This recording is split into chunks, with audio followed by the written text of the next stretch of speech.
Bonjour à tous. Donc, on est une unité mobile d'intervention de crise en psychiatrie, une équipe de secteur. On vient des hôpitaux de Saint-Maurice, du pôle de psychiatrie du docteur Cantero, une partie du 94, ça se situe en Île-de-France. Et on va vous parler aujourd'hui d'une spécificité dans notre équipe, c'est le travail avec notre médiatrice de santé père, qui est là avec nous. Donc, je lui laisse la parole en premier, et puis on va illustrer aussi après avec des vignettes cliniques. Bonjour à tous, je suis Jessica Borel, médiatrice de santé père, donc dite père aidante au pôle 94 G16, titulaire de la licence sciences sanitaires et sociales, parcours médiateur de santé père.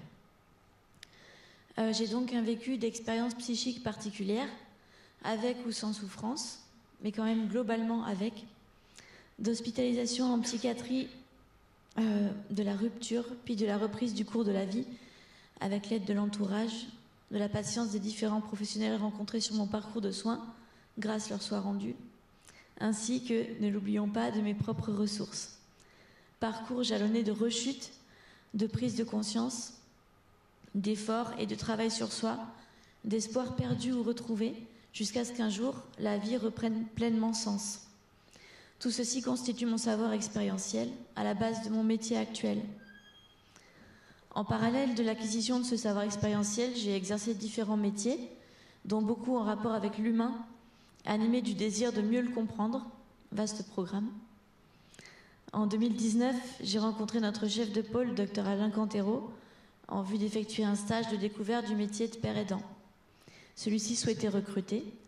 J'ai été accueillie par Amélie Brouet, première père aidante à avoir été embauchée sur le pôle en janvier, dans l'équipe du CATTP. Suite à ce stage, enthousiasmée par l'esprit et les pratiques du pôle, j'ai intégré l'équipe à mon tour en septembre, à temps plein, sur l'intra et l'hôpital de jour. Le père aidant, tel que son rôle est défini sur le pôle, fait partie intégrante de l'équipe pluridisciplinaire. Il exerce en prise en charge collective ou individuelle, et sur prescription médicale ou après validation médicale. Il peut concevoir et ou mettre en œuvre des actions visant le rétablissement à travers une démarche propre. Il partage son expérience afin de favoriser l'identification réciproque, ce qui permet notamment aux usagers d'identifier et de combattre la dépréciation de soi et l'autostigmatisation et favorise leur pouvoir d'agir. Le père aidant propose des méthodes de stratégie d'adaptation et d'autodétermination. Il contribue au projet de soins, de vie et d'autonomisation des personnes accompagnées. Il anime ou co-anime, réalise en individuel et ou en groupe des activités d'accompagnement, de prévention, d'éducation pour la santé. Il constitue un soutien relationnel. Il aide à maintenir et développer un réseau familial et social et met en place des activités favorisant l'insertion sociale. Au sein des équipes, il apporte une compréhension complémentaire des besoins et demandes des usagers. Il sensibilise les autres professionnels de santé mentale à la réhabilitation et aide les équipes à faire évoluer leurs pratiques. Durant 2 ans, j'ai donc travaillé à intégrer pleinement les équipes de l'intra et de l'hôpital de jour, parce que même lorsque celles-ci sont bien préparées, comme c'était le cas, il y a toute une période d'apprivoisement mutuel et d'expérimentation de la pratique qui s'affirme et s'enrichit au fil de la formation et de l'expérience sur le terrain. À l'issue de ces 2 années, l'intégration des 2 premières pères aidantes ayant été un succès et ayant fait apparaître le bénéfice de la fonction, il était question d'embaucher un 3e père aidant qui aurait quant à lui intégré les 2 CMP ainsi que l'équipe mobile. La réflexion de l'équipe mobile a alors été la suivante. N'importe quel professionnel qui intègre l'unité se doit d'être expérimenté. Quid d'un père aidant débutant? N'était-ce pas le mettre potentiellement d'emblée en difficulté ainsi que l'équipe? Pourquoi ne pas intégrer une père aidante expérimentée, en l'occurrence moi, que l'équipe connaissait déjà? Cette réflexion s'avérera d'autant plus justifiée que la nouvelle père aidante, une fois embauchée, préférera s'en tenir à exercer sur les 2 CMP et trouvera cet arrangement parfait. En septembre 2021, je commence donc à intervenir, seulement de façon ponctuelle comme le souhaite le chef de pôle, dans le cadre de l'unité mobile. Ouais, bah du coup, on va vous présenter des situations cliniques. On ne s'est peut-être pas présenté, du coup, j'ai réalisé. Donc moi, je suis Judith Maman, je suis psychiatre. Antoine Opierre, infirmier.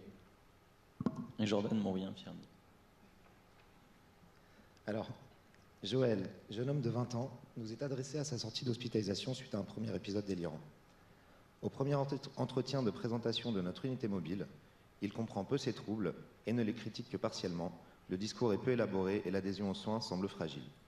Il a de nombreuses crises d'angoisse au domicile. Cet entretien se fait en présence du père, qui ne souhaite pas le passage de notre équipe au domicile car le reste de la famille est très présente. Au début du suivi, Joël reste très angoissé, a du mal à verbaliser ses troubles et à se projeter dans un retour à une vie, activité sociale que l'on pourrait qualifier de normale. Il est mal repéré dans son traitement et prend beaucoup d'anxiolytiques prescrits en si besoin, avec un possible mésusage ou du moins une mauvaise compréhension de sa part ainsi que de celle de ses parents. Il reste au domicile toute la journée et ne voit personne. Le père l'accompagne à chaque fois au CMP et demande souvent à participer à la fin des entretiens, ce qu'accepte son fils.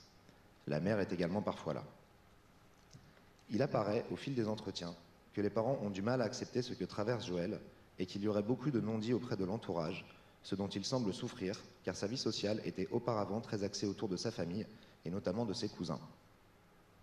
La mère verbalise ses inquiétudes, ainsi que le caractère tabou de la maladie de son fils. Ce silence intrafamilial génère beaucoup d'angoisse chez Joël. Dans ce contexte de premier épisode psychotique, d'appréhension de la vie avec la maladie, ainsi que de réassurance de la famille, nous lui proposons de rencontrer la père aidante de notre unité, Jessica. Il accepte et lors des entretiens suivants, elle l'invite à reprendre sa vie d'avant et à recontacter son entourage. Peu à peu, Joël nous explique que ses parents sont en effet très angoissés quant à son état et au regard des autres et qu'il l'empêche de reprendre ses activités antérieures. Jessica est toujours présente et continue son travail de réassurance. Et assez rapidement, Joël se montre plus détendu, de meilleurs contacts et moins sujet à des crises d'angoisse. Lors d'une fin d'entretien, en présence du père, Jessica insiste auprès de ce dernier sur l'importance de faire confiance à son fils, de l'encourager à se réautonomiser et à reprendre le vivre ensemble d'avant la crise. L'acceptation des troubles, la compréhension de ce qu'a traversé Joël, sans nécessairement entrer dans les détails, pourrait amener son entourage à l'aider et minorer ses épisodes anxieux. Lors des semaines suivantes, Joël est parti 15 jours en Tunisie en vacances avec sa famille, sorti en boîte avec ses cousins, envie qu'il évoquait depuis des semaines, a repris son activité professionnelle, son oncle et son employeur, n'a plus eu de crise d'angoisse et nous a demandé de baisser son traitement anxiolytique. Il a ensuite manifesté l'envie d'espacer puis d'arrêter la prise en soin de notre unité mobile. Suivi sur notre CMP depuis, il est stabilisé et bien réinséré dans sa vie socio-professionnelle. Récemment, il est même reparti avec ses amis cousins à Ibiza. Gageons qu'il y aura eu l'occasion d'aller plus d'une fois en boîte de nuit. L'intervention de notre père aidante auprès de monsieur, mais aussi de sa famille, aura permis une réelle réassurance pour lui, mais aussi pour ses proches, de leur apporter à tous un regard autre sur la maladie et ses conséquences, d'apprendre à accepter le changement inhérent à un vécu de pathologie mentale. Dans le cas de Joël, le travail de père aidance s'est révélé presque aussi important auprès de la famille que de l'usager de santé mentale.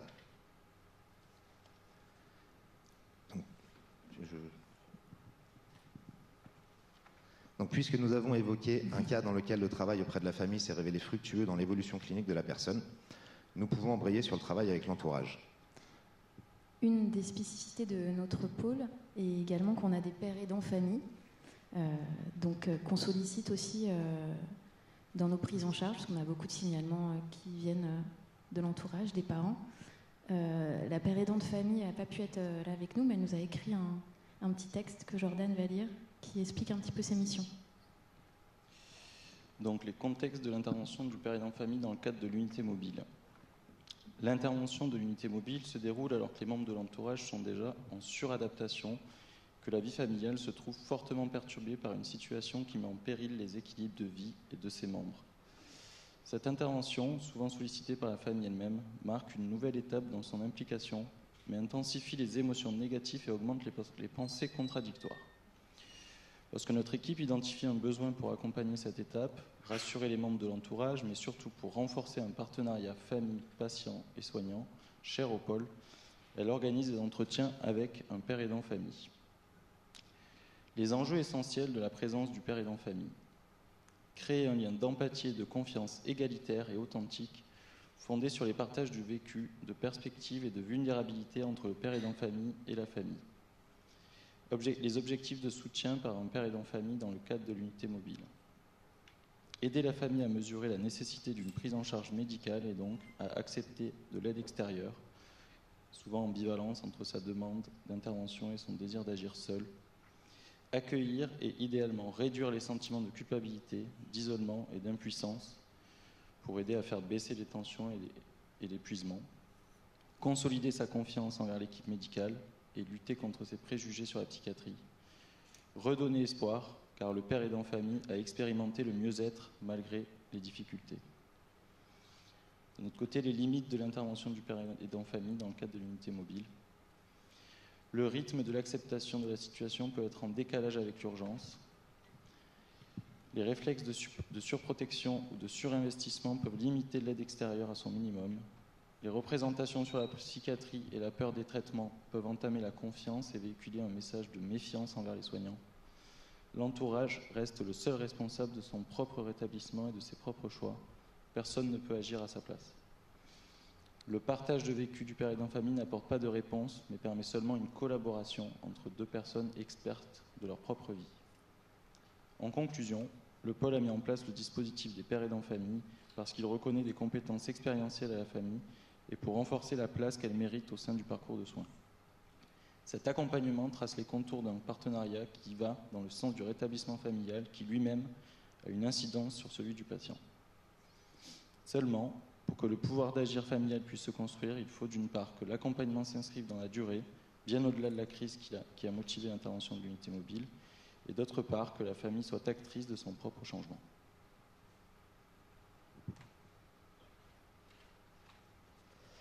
Alors, intéressons-nous maintenant à un cas plus complexe, qui malgré les outils que nous tentons de mettre en place, nous donne du fil à retordre. Christophe est un jeune homme de 23 ans qui nous a été signalé en septembre 2021 par ses parents, inquiets de voir leur fils en échec scolaire depuis 3 ans, reclus au domicile et ayant coupé les liens avec ses amis, verbalisant des idées suicidaires et ayant régulièrement des crises hétéro- et auto-agressives. Nous le rencontrons au domicile en présence des parents et de sa sœur.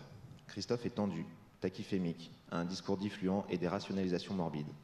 Il se montre fermement opposé à toute idée de soins et ses parents sont perdus, ne sachant que faire. Le père nous dit que son fils a besoin d'aide, mais rationalise également beaucoup la situation. Quand la mère semble plus consciente des troubles, mais se montre plus opposée à des soins psychiatriques. La 3e visite au domicile est annulée car Christophe refuse de nous voir et nous sentons que nos intrusions au domicile le tentent fortement. Nous tentons alors de leur proposer des rencontres au CMP.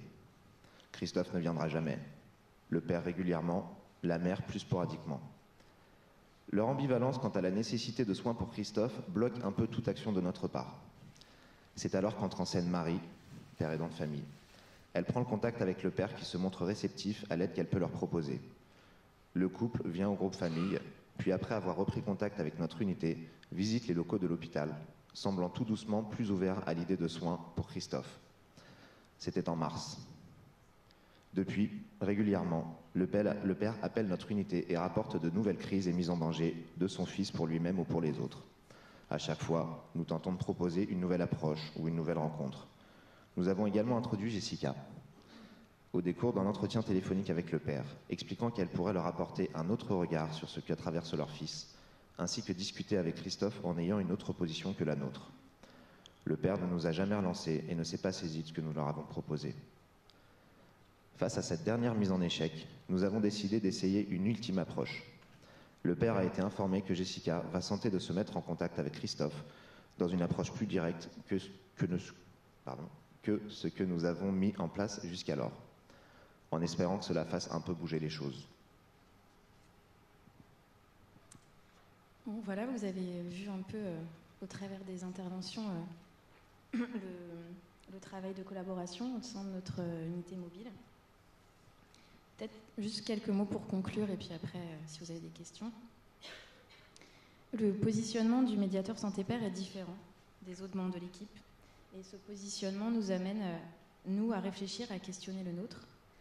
Jessica, en rassurant le père de Joël, nous a amené à nous distancier d'une position soignante, protectrice, en miroir de la position parentale, On a écouté, entendu les demandes de Joël de reprendre une vie sociale festive et de reprendre le travail très vite après sa sortie de l'hôpital. Marie, notre père aidant de famille, en étant présente aux entretiens avec les parents de Christophe, elle nous a aidés à discuter de la nécessité de soins en se décalant de notre position pouvant être parfois sachante. Nous n'évoquons pas de troubles, mais on parle de souffrance. Elle s'est montrée disponible en s'adaptant à leur temporalité de parents et en proposant de visiter le service au décours de l'entretien. Elle a participé à la déstigmatisation de la psychiatrie très chère à notre travail, à notre pôle. On continue à se questionner un peu tous les jours sur le travail ensemble. Jessica pourrait-elle rencontrer seule les personnes en crise? Dans quel lieu? À domicile? Au CMP? Pour l'instant, nous travaillons uniquement en binôme, mais il ne se dit pas la même chose. Doit-on proposer d'emblée, de manière systématique, l'intervention de Jessica, de Marie? Voilà, l'accompagnement de la crise nécessite d'être disponible, souple, créatif, et chaque situation est singulière, et le questionnement est au cœur de notre travail. Voilà.